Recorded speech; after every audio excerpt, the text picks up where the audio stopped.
So today, we celebrate All Saints' Day.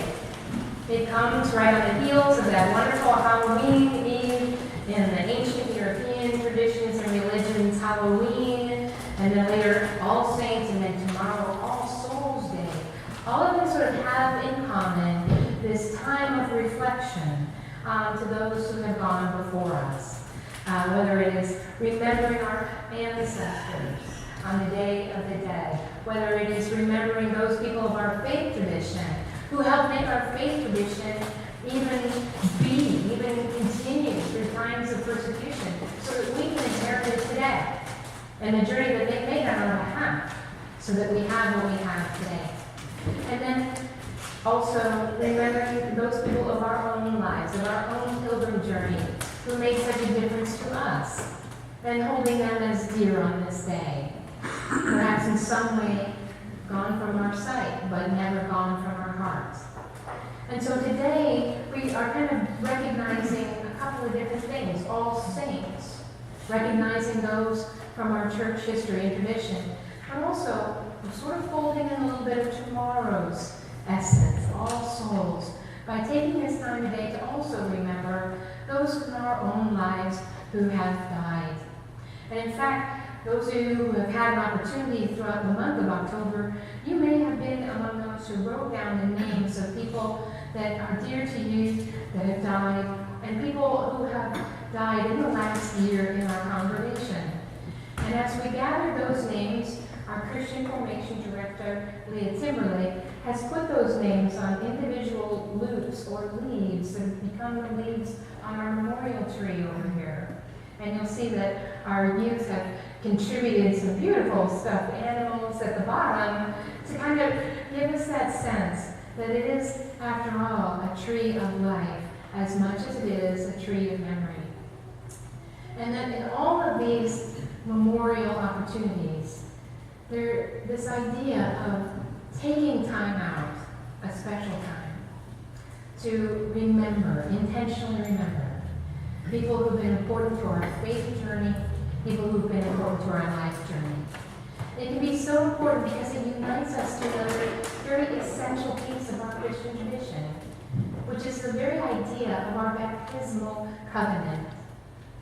Our baptismal covenant, why we even go through this ritual of being baptized either as adults or baptizing our children, who will later have no memory of that other than pictures with which you blackmail them.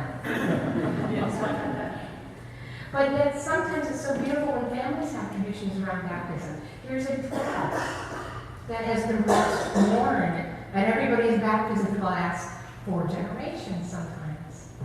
Or names that are passed on in family.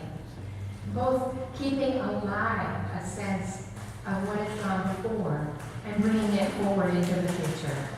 And certainly in the first 3 centuries of the development of the Christian faith, what we can kind of forget a little bit or not be too mindful of a couple of millennia later is how difficult those first 3 centuries were. The time when Christians were truly marginalized, no matter what other subculture they came from or faith tradition they came from, whether they were influenced by Greco-Roman pantheons of gods and goddesses, whether they had been raised as Hebrew and Jewish and faithful people in that tradition, or other kinds of Canaanite religions.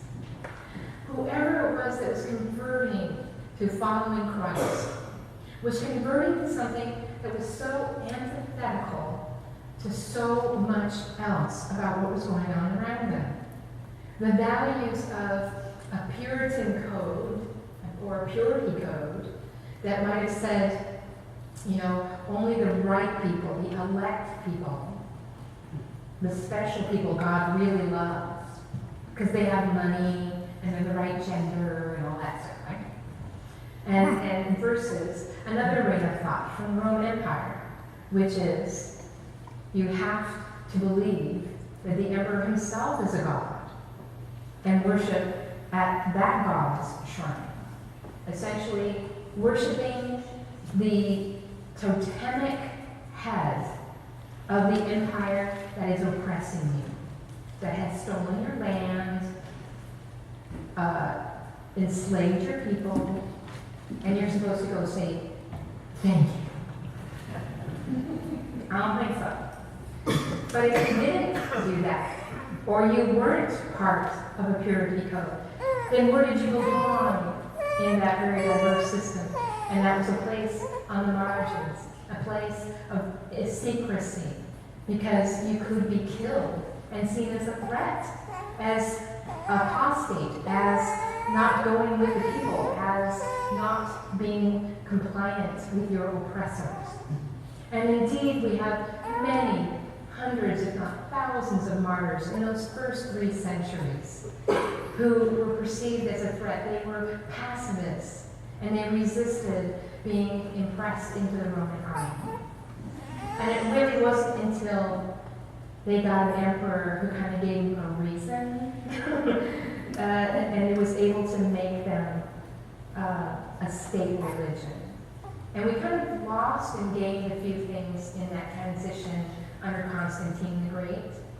We perhaps became out of touch or willing to sacrifice a commitment to peace. We perhaps gained the ability to even survive through the generations at all. Now, the thing about it, when you look back through the Book of Saints, if you really start kind of spinning that sometime, I highly recommend it. You find out all kinds of crazy stuff.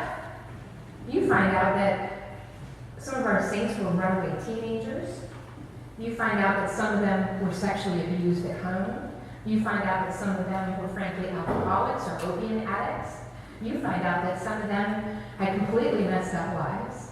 You find out that as we go through the centuries and come up into the modern times, that we've got people who've done everything from having abortions to, killing somebody, to being a part of crusades and killing lots of people. And we look at that and we say, you know what? That song that we have that says, I want to be a saint like them. Well, that's pretty much within our reach.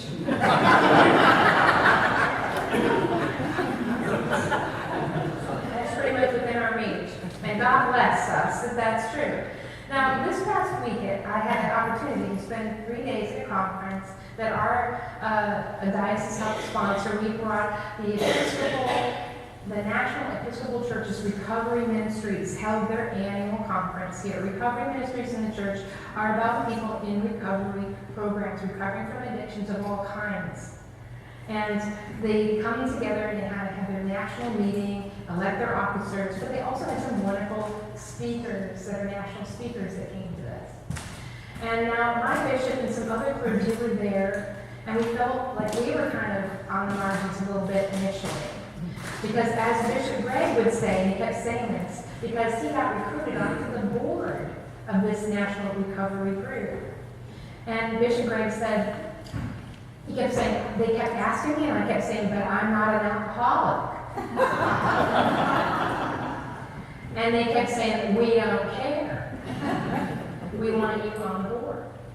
And then today, when he started off the convention, he said the same thing. I got to tell you, I don't know why I'm here. I'm not an alcoholic. And also, we don't care. We need you on board. And so, a few of the clergy, we're kind of on, everybody's getting these profound stories of change and transformation and struggle with their lives and being very real and authentic and moving one another's hearts with their stories. And we're feeling more and more uncomfortable, like, holy crap. We're not in recovery from anything, but what they're doing is so powerful. Because what they're doing is speaking to the common theme of human brokenness. Of really authentically trying to get to that place of recognizing not just where do we have challenge or brokenness in ourselves, whether it's in cycles of perfectionism, that's crazy stuff right there, just that alone. Or our workaholism, or our consumerism, which is a disease unto itself. Our compulsive behaviors, our constant internal monologue that goes on and on and on with wondering, are we good enough for this? Oh, that was so stupid. Why did I say that in front of that person? Blah, blah, blah. And the inner critic, that's psycho. That's psycho. And it really speaks to our own uncomfortability with the pieces of ourselves that are simply real. It also, I think, speaks to the parts of our life journey that have been wounding to us, genuinely wounding or hurtful, or in which we have felt that we have truly failed.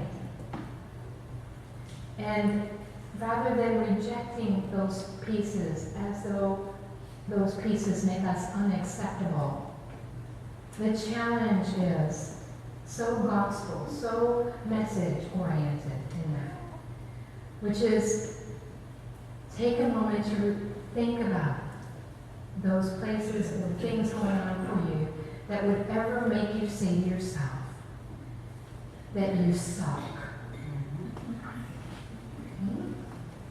Anybody here ever not feel that message?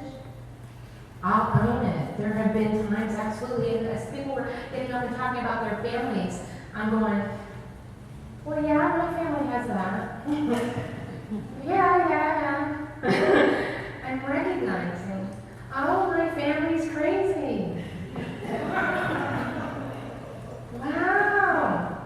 I just thought all that was kind of normal. And we go through life, and as we get adults, maybe we encounter that and we realize, yeah, that might not have been the best of all things going on there. Oh yeah, our families keep great secrets that make us kind of crazy and unwell in how we kind of grow up and think about it. In my family, whenever there was a secret going on, we all knew. Why do we think there was a secret? It wasn't a secret, it was just something we didn't talk about. And nobody wanted to, because it was going to be real vulnerable to do that. And in my family unit, in my family system, my role was when things would get tense, and we knew that the secret was right there in the room, like a giant elephant. I became the circus master. We distract you from the crazy thing that we do. And I kind of got to act out like that, which makes me very comfortable being up in front of here with all of you today. So that was a gift.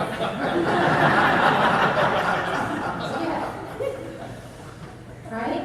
And in a way, whatever role that you played in your crazy family, ultimately, that's a gift. You want to because how has it helped you have insight into the other crazy people in your life? Right? When you meet them, you go, oh, I know you. My brother was crazy just like you. My grandma was crazy like you. And my mom was definitely crazy just like you. You're awesome.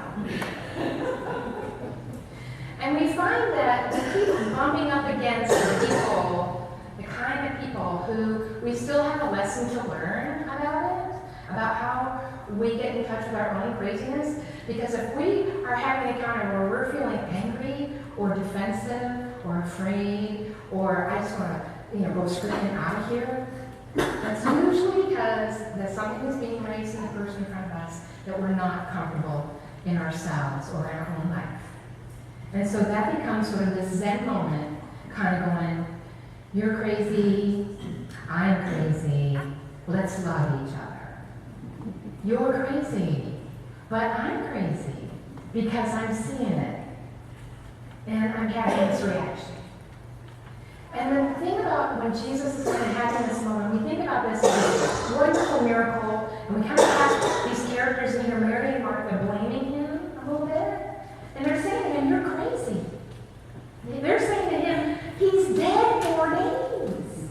You're bananas, but we love you. They're saying it to him. And they're also blaming him for his illness, his craziness. They're saying to him, if only you had been here when you were supposed to be here, everything would have been okay. But no, you shamed us all by not being here. Because we believed in you, we thought you were going to do this, and you didn't show up, and now we're all looking bad. It's all your fault, is what he's being told. And I think part of the reason that he's crying, that he's upset, that he's moved, is because he's thinking in his own heart, you're all crazy. You're all a little nuts. What I've been saying to you. And I love you to death. Don't hear crazy is bad. Don't hear that as bad. He's had a mortal life. He's had a human life. And he's loving on everybody. He's saying, I love you, but here's why I'm sad. Because you're the ones who took this living person, alive in God, and you bound him. And you covered up his face because you couldn't look at him. And you put him in a cave and you put a giant stone in front of him. Because you couldn't deal with him. You buried him. And you didn't believe that I am here to heal. That I'm mostly here to heal you and your vision about what I'm inviting you to. Because the end of your life on this earth is not the end of your life. And the precious gift God has given you of you, precious you, the messiness of you is not rejected by God. But it certainly can be rejected by us and by those around us.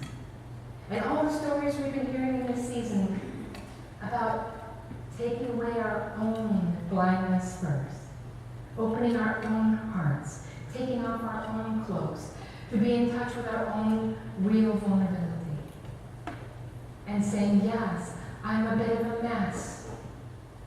And yes, maybe you're a bit of a mess. But we are not to judge that as a bad thing. The only thing that happens that's bad is when we don't embrace that, see it, accept it, and love it.